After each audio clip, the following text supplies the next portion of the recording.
Assalamualaikum warahmatullahi wabarakatuh. Saya Wilda Sania Salsabila, NPM 0719011791 dari Pendidikan Matematika Universitas Pekalongan.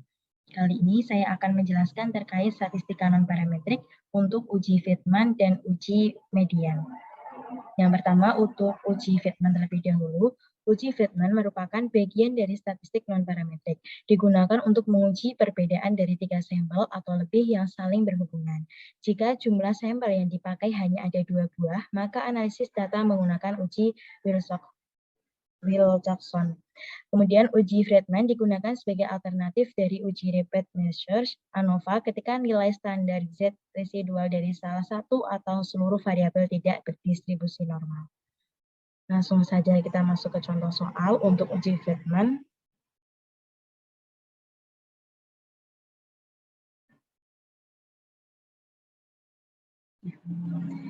Pada sebuah pelatihan metode penelitian dilakukan evaluasi dalam setiap sesi.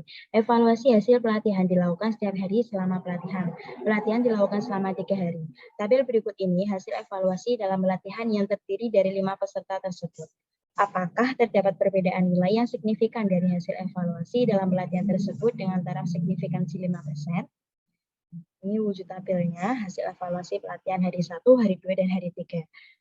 Kemudian kita tentukan terlebih dahulu untuk hipotesisnya ada H0 sama H1. Untuk H0 terdapat perbedaan nilai yang signifikan dari ketiga hasil evaluasi di setiap sesi dalam pelatihan, dan H1-nya tidak terdapat perbedaan nilai yang signifikan dari ketiga hasil evaluasi di setiap sesi dalam pelatihan. Untuk taraf signifikansinya adalah 5% atau 0,05. Dan daerah kritisnya, H0 ditolak jika probabilitas value signifikan kurang dari 0,05 dan H0 diterima jika probabilitas value signifikansi lebih dari 0,05. Kemudian kita ubah tabel ini ke dalam bentuk Excel terlebih dahulu supaya lebih mudah. Kita kopikan ke SPSS.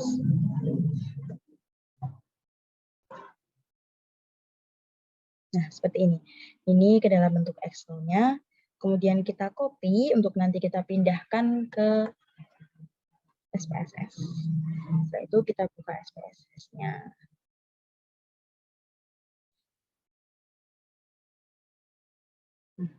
Di sini, di data view. Pada bagian data view, dipencet, kita kopikan di sini datanya, tabel tadi. Nah, setelah ditambahkan, kita masuk ke variable view, kita ubah namanya. Jadi hari 1, kemudian hari 2, dan hari 3. Lalu untuk desimalnya kita ubah menjadi 0 semua. Setelah itu kita ke measure, kita ubah jadi ordinal. Lalu kita analyze, non-parametric test, kita ke legacy dialogs, dan kita pencet relate samples. Nah, di sini harinya kita pindahkan ke test variable. Statistiknya kita pilih deskriptif, kita test type-nya pilih Friedman. Oke. Nah, di sini keluar output-nya. Supaya lebih mudah lihatnya, kita salin ke bentuk Word aja ya. Kita pindahkan ke Word yang tadi.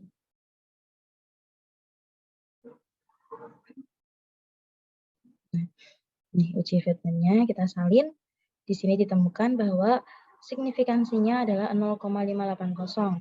Nah, dalam hal ini berarti lebih dari 0,05. Yang artinya bahwa H0 itu diterima. Maka kesimpulannya, berdasarkan output dari hasil uji Friedman diketahui bahwa nilai signifikan yang diperoleh yaitu 0,580 lebih dari 0,05, maka H0 diterima. Sehingga dapat kita simpulkan bahwa terdapat perbedaan nilai yang signifikan dari ketiga hasil evaluasi di setiap sesi dalam pelatihan. Kemudian, yang selanjutnya adalah uji median. Saya akan menjelaskan tentang uji median. Uji median ini merupakan prosedur pengujian untuk mengetahui apakah sampel independen dari dua populasi mempunyai media yang sama atau tidak. Uji ini dapat dilakukan apabila kedua sampel memiliki skala yang ordinal. Nah, asumsi-asumsi uji median yaitu Masing-masing sampel adalah sampel acak, masing-masing sampel independen, dan variabel yang diamati itu kontinu. Kita masuk ke contoh soalnya seperti ini. Dilakukan penelitian untuk mengetahui adakah hubungan antara penghasilan keluarga berbulan dengan jumlah sepeda motor yang dimiliki. Dalam hal ini, penghasilan keluarga dikelompokkan menjadi 4 kategori, yaitu penghasilan kurang dari 2 juta, antara 2 juta sampai 3,5 juta, antara 3,5 juta sampai 5 juta, dan penghasilan lebih dari 5 juta. Dalam penelitian ini digunakan 50 responden, jumlah sepeda motor yang dimiliki masing-masing keluarga disajikan pada tabel berikut. Kemudian, buktikan hipotesis yang menyatakan tidak ada perbedaan jumlah sepeda motor yang dimiliki keluarga berdasarkan penghasilan per bulan dengan taraf signifikansi 5%. Seperti tadi, kita cari dulu hipotesisnya. Nah, hipotesisnya adalah H1, terdapat perbedaan jumlah sepeda motor yang dimiliki keluarga berdasarkan penghasilan per bulan. Dan H0-nya, tidak terdapat perbedaan jumlah sepeda motor yang dimiliki keluarga berdasarkan penghasilan per bulan. Untuk taraf signifikansinya adalah 5% atau 0,05. Dan darah kritisnya, H0 ditolak jika probabilitas value signifikansi kurang dari 0,05, dan H0 diterima jika probabilitas value signifikansi lebih dari 0,05. Nah, kemudian kita masuk ke Excel-nya seperti tadi, kita ubah tabelnya ke Excel.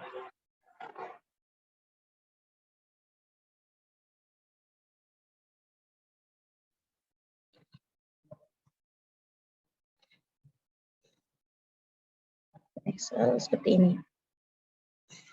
Nah, seperti ini, lalu kita copy datanya.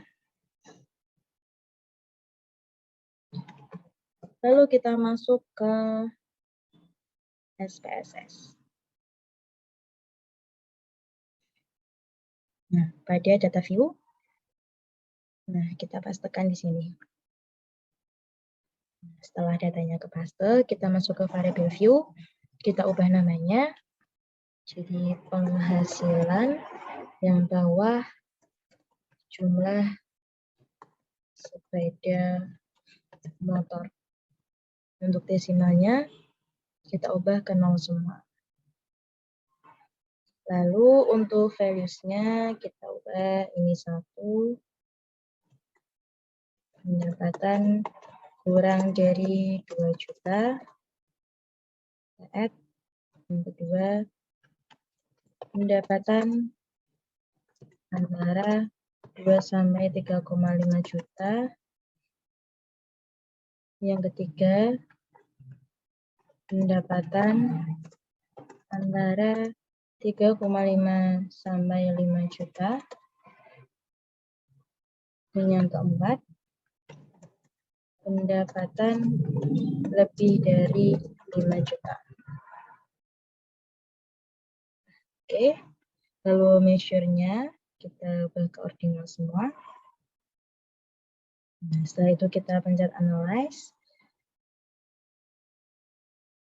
Non-parametric test adalah legacy dialog, dan kita pencet ke independent sample.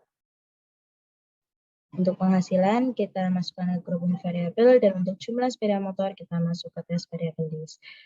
Optionnya kita pencet deskriptif. Kemudian untuk penghasilan, define rank, minimumnya 1, maksimumnya 4. Continue. Kruskalnya kita pindah yang median. Oke. Lalu keluar outputnya, nah, saya pindahkan ke bentuk Word-nya aja biar tidak.